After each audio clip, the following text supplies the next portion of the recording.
In the name of the Father, of the Son, of the Holy Spirit. Amen. Amen. Hi, si Tita Nikki. Good evening. Hello, Tita Flor. Good evening. Good evening, si Pray Tita to the Nikki. Holy Spirit.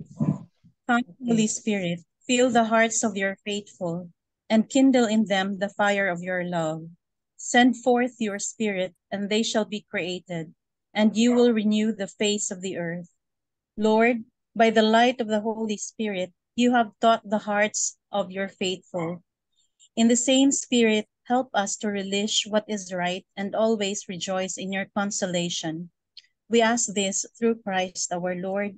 Amen. Amen. Amen. Spirit. Amen. Okay, from the Holy Gospel according to Saint Matthew. Glory to Glory you, to O you. Lord. To you, O Lord. As Jesus and his disciples were gathering in Galilee, Jesus said to them, "The Son of Man is to be handed over to men, and they will kill him, and he will be raised on the third day." And they were overwhelmed with grief. When they came to Capernaum, the collectors of the temple tax approached Peter and said, "Does not your teacher pay the temple tax?" "Yes," he said.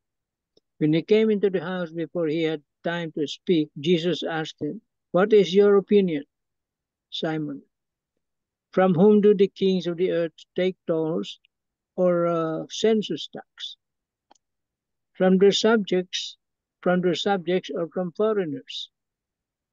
When he said, "From foreigners," Jesus said to him, "Then the subjects are exempt.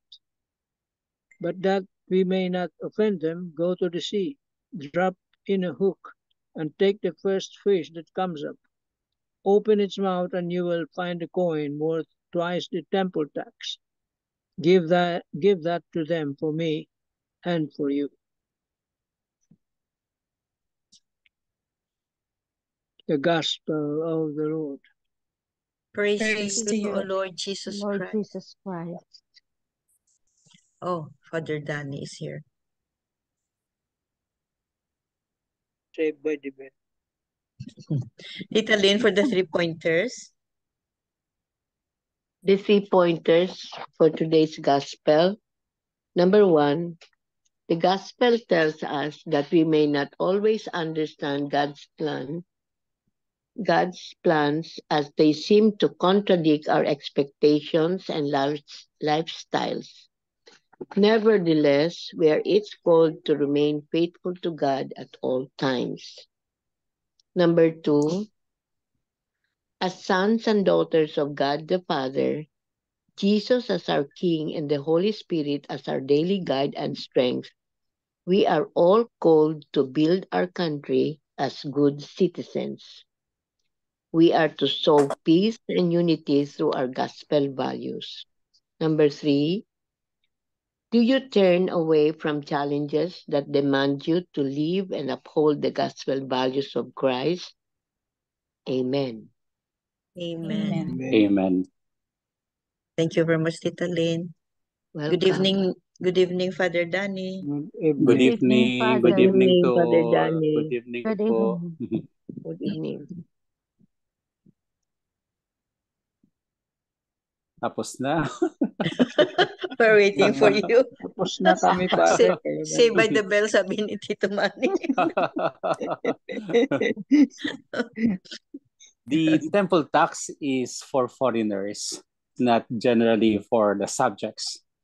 But here Jesus wanted to tell Peter and to tell the people he's paying the tax, the temple tax. That is, we pray for our leaders, that our leaders may become one, may become inhabitants of the kingdom, may become aggressive to the call of Christ. Yeah, this is very important thing that Jesus has done, taking from the feast that coin that goes to 2 months' pay. The most important thing here is that he wants to tell Peter and the disciples and all of those concerned that the human factors the human elements, the human tendencies, and the human authorities are to be respected. And so the respect would be in turn in obedience to Him, would be in turn an adherence to Him, would be in turn an acceptable thing for the Lord. Kaso lang minsan, hindi nangyayari yun. We pay as if only to them. We pay as if only to those who are concerned, but not putting it in the context of Jesus. So much so that Jesus has done this one, the respect for the authority and disobedience to the authority, which allows us as well to be obedient and to be respectful to the authority. So much so that when there are authorities in our ground, he was saying that one, pray for them, pray for them. There's a need to pray for them. In fact, St. Paul would encourage us to pray for all. Even the gospel, the gospel relates that paying respect to them and having obedience to them is a good sign of being a citizen in the country or in other countries. But for us, it is our respect and obedience to the Lord Jesus that we pay our respect to the human authorities.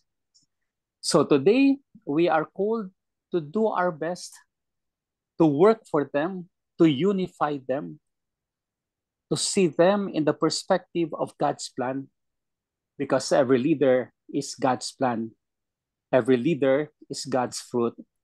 Every leader is a call of God and a call of God for us to follow and to follow Him in the best way. Amen. Amen. Amen. Lord Jesus Christ, Lord Jesus Christ, thank you for the example. thank you for the example. It's your respect It's your respect Respect to the human authorities, to the human to the authority, human authorities, but ultimately, but ultimately, ultimately it is your obedience it is your obedience to the Father's will, to the Father's will, that we will do all the Father's plan, that we will do all the all the Father's Father's plan, plan, and that we have to promote human society and that we have to promote promote human society by respecting authority. by by respecting authority. Thank you, Lord, Thank you, Lord, because you have given us the example. because you have given us the example. At times, it's too hard for us. At times, it's too hard for us. Yes, we pay our taxes, Yes, we pay our our but taxes, only for authorities, but only for authorities, not knowing that you commanded us to do the best. not knowing that you commanded us to do the best And to train ourselves and to train ourselves to love you more and more to love you more and more every day. every day. Amen. Amen. Hail Mary, full of grace, the Lord is with you. Blessed are you among women, and blessed is the fruit of thy womb, Jesus. Holy Mary, Mother of God, pray for us Pray for us sinners, sinners, now and at the hour of our death. Amen. Amen. Angel of God, My my guardian guardian dear, dear, to to whom whom God's God's love commits me here, ever ever his light be at my side, side, and guard guide to and rule and guard, guide. rule and Amen. guide. Amen. Amen. Saint Hannibal, Pray Pray for for us. Saint Anthony, Pray Pray for for us. Saint Joseph, Pray for us. send, O Lord. Holy apostles apostles into your into you, church, The Lord be with you. and with your spirit, spirit. May Almighty God bless us, the Father, and the Son, and the Holy Father, Spirit. Son, and Holy Amen. Spirit. Amen. Amen. Good evening, good Thank Good you, afternoon, and evening. good Thank you, morning. Father. Welcome. Thank you. Thank you. Welcome. It's all us. We are 7. Nice, the 3 reflections then. It's good. very short but comprising all. Thank you, Tita Linda. So Welcome. today's gospel is teaching us to respect authority, no? Yes. The authorities here on earth. Mhm. But sometimes, Father, it's challenging to respect them, but respect them, but liking them is a challenge sometimes. Yes. Very, Yeah. very different. Yeah. Mhm. But just remain respectful to them because they are the authority.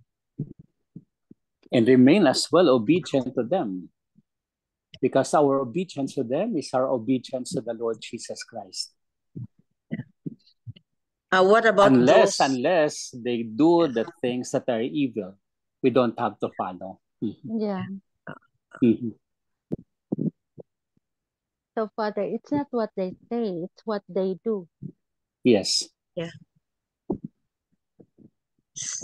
Especially politicians, no, well, of course they are politicians because they are leaders of the nations, no, or the countries, no.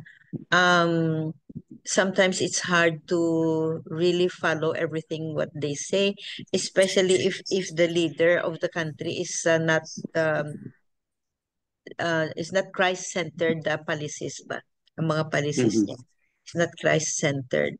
So we I don't know what to say, no, or I don't know what to do, no, as a regular citizen, no. Just like what's happening in many countries, no, na maybe all we can do is pray. Pray for pray That's for the the first leader. thing we have to pray. Because of the so chaotic ang political world ngayon is very chaotic. Yung I don't know, I really can't pinpoint a leader in the country or any country, no, na Christ-centered ang policies niya. I don't know. Well, there are some, but they would always abrogate what is essential to Christ the King.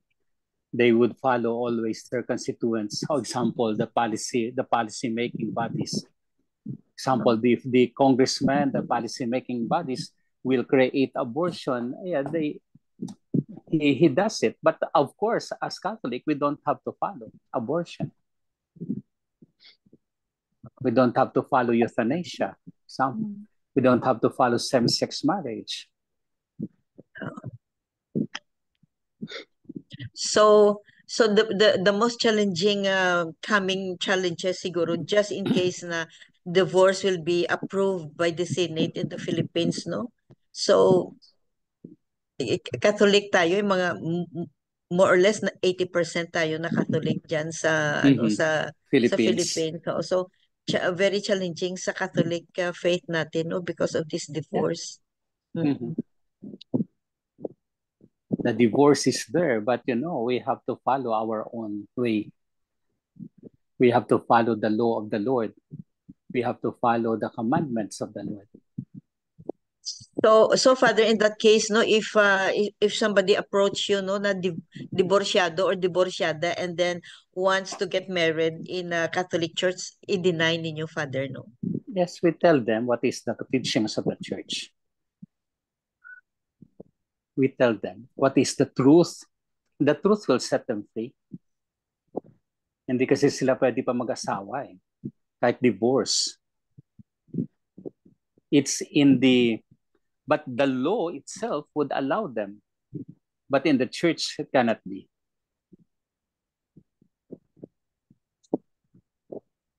What do you think, Father, no, this is something, what do you think, Father, no, of the annulment dyan sa Philippines?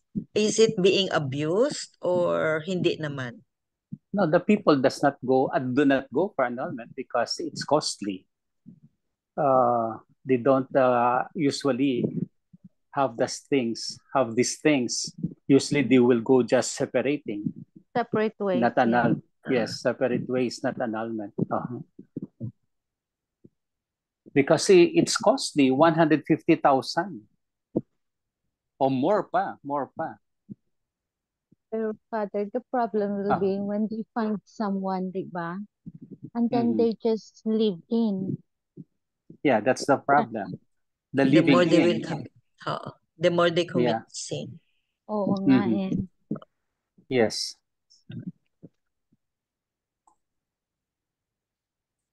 Yeah, it's costly. Annulment in the Philippines, June, is a costly and long process.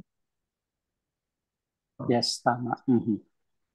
Maybe they made it that way, no? Para medyo difficult din, no, sa tao. They have the time to think about it, no? Well, Kasi that's very one. costly. The costly, it's not that, I mean, in the mind of people, it's really costly. But in the mind of the church, you have to think it over before asking for that. Mm. Before asking for that. That's why the tremendous time is given.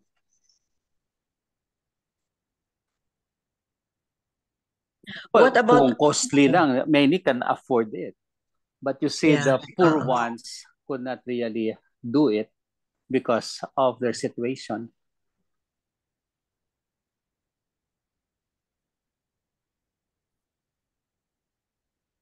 Anong tanong niyo, tita? I was asking if abortion is legalized in the Philippines. Not yet. No, Not yet. it's not. Wala. It's not. Wala pa, wala. Wala pa. Wala pa. All of these things are not yet in the Philippines. But Oh, this even Congress has introduced that one. Example, divorce, they introduced it already, but not the Senate acted on it. So hopefully they will not act on it. They will strengthen the annulment in case, but not the divorce. Because when you have the divorce, it's already there. So you pay as well. You pay pa rin. You pay pa rin people. You pay the government, so on and so forth. Once you have the divorce.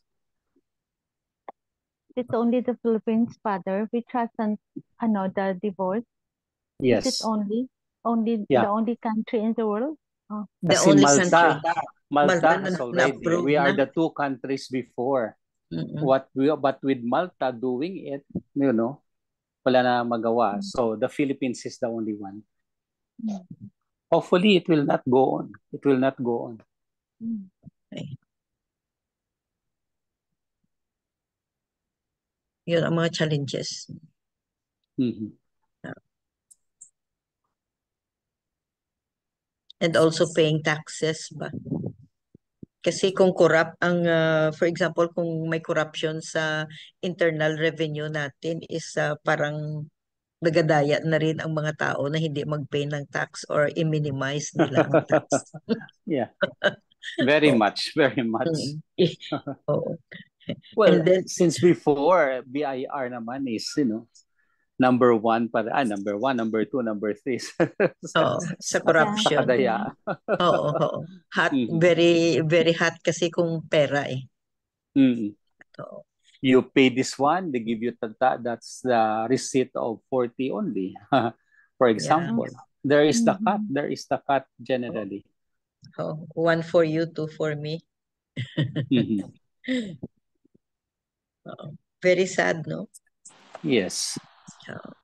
But that's the life. But of course, for us Catholics, we have to grow up really and work hard. Yeah. We will have to work hard with it. Kaso lang, siyempre, tayo matatanda na, mga bata ngayon, they have their different views, different regard of their life. So, iba din situation. More challenging ang next generation sa atin eh. Mhm. More challenging. So, nandoon lahat yun. Oo. Mga living in, fornication, mga same-sex relationship, if not marriage, relationship. Oo. Well, dito, abortion dito. Abortion. Fornication, lahat yan. Yan, fornication. Number All one, are fornication. possibilities really in putting those things. Can we justify, Father, ang fornication? No, Can we no, it's justify? no, Hindi, no? cannot be justified. It's a sin. Oo. Ano i-justify mo doon? Kaya nga eh. It's a sin. Why do you ask, Jude? Why? Very rampant ang fornication dito. Ah, Mhm. Within the family itself, kung may mga boyfriend, girlfriend, sus Mariusep. Oh, it should not be. It should not be dapat. They should protect their sense of dignity, their sense of honor up to the time of marriage. And cannot be that they have always the same thing to do.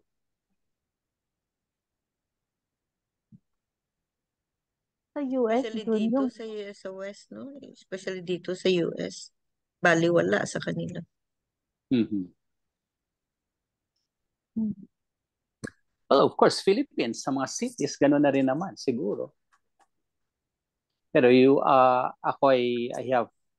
I have some students who really go on pa rin sa life of abstinence and the life of values. I always encourage them not to have, and I feel talagang they obeyed.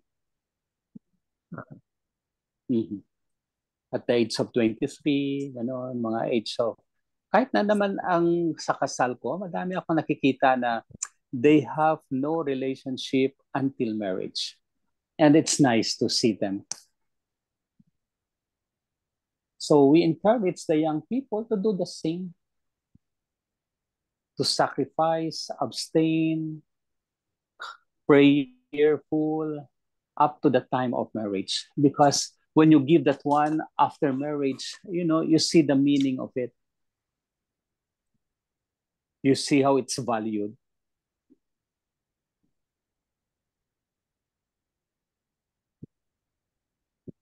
Ang dami ng tao no ngayon na nagka-commit ng mortal sin, no? Yes.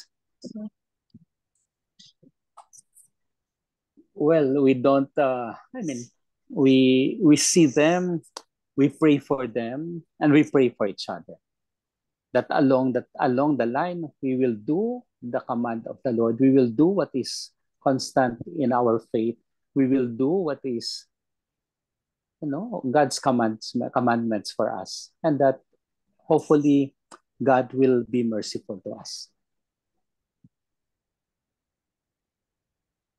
Let's keep on praying.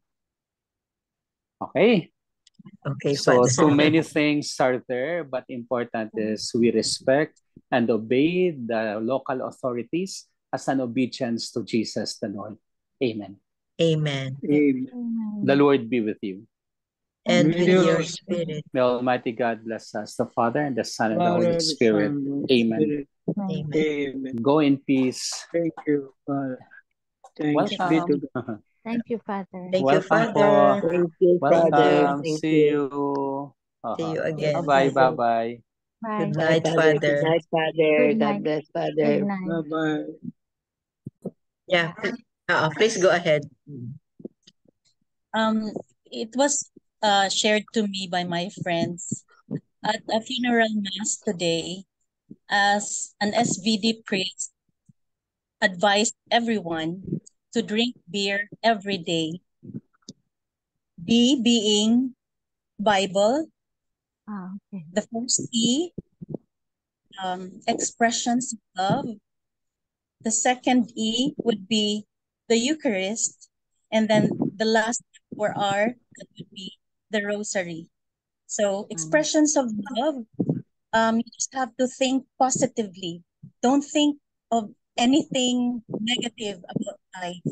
Sharing with everyone what you can give, and of course, the priest can advise, if you can do and take the Eucharist every day, kahit man lang daw, once a week, every Sunday. Every So, yes, and but of course, it's taken. The rosary should be taken every day. Yeah. Oo. It's a nice message for us to reflect on. Ganda. Oo. So, Drink beer every day. drink. Mm. Amen. Yeah, beautiful. Kung malasing, paano? Mas mabuti malasing ka sa beer na itong beer. The more you do it, the more na malasing ka. This kind of beer, pwede ka malasing. Sante, ano ba yun? Anong beer? B is for Bible. Bible. and then E, Eucharist. Expression of love. Eucharist. Of love. Then Eucharist, and then Then Rosary. Eucharist. Yeah, and then ang R is Rosary. So let's drink beer every day. Every day, yeah. If not every day, We're no. doing that. We're drinking that.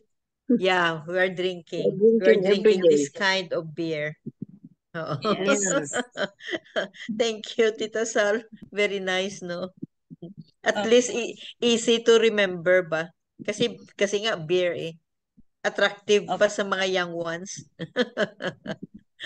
Baka rin na totoong beer ang yung dapat inumin. That's the kind of beer na always welcome kahit na malasing ka. Thank you, Sal. So I think that ends our Zoom gospel reflection for today. Very nice reflection of Father Danny and his wisdom ba, mga answers niya sa mga questions natin about today's gospel.